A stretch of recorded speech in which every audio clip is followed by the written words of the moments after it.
Chronique du patrimoine.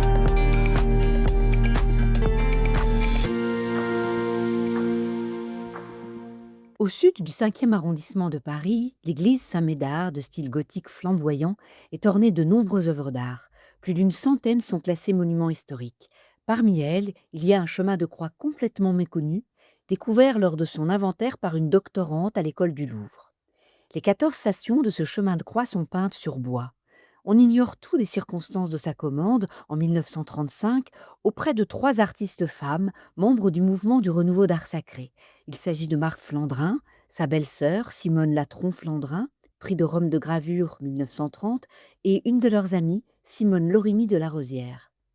Si l'on remarque les styles de chacune des 3 amies peintres, selon le traitement des visages et des vêtements, les 14 stations se fondent dans un ensemble homogène, sobre, dû à leur formation commune aux ateliers d'art sacré fondés par Maurice Denis et Georges de Vallière.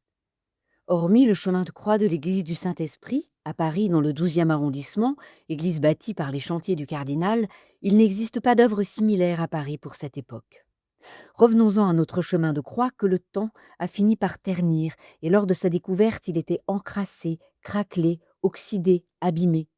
Julie Chanu, la restauratrice en charge de ces travaux, a déposé des encadrements, dépoussiéré les faces et revers, décrassé les surfaces peintes, retiré le vernis oxydé, traité les accidents, repiqué les craquelures et procédé à une conservation curative.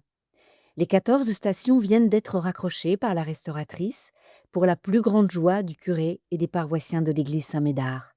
Une belle symbolique en ce carême 2025 pour méditer la passion du Christ devant ces tableaux magnifiés.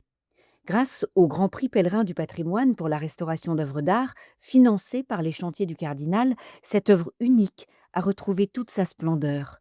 Un grand merci à tous nos donateurs.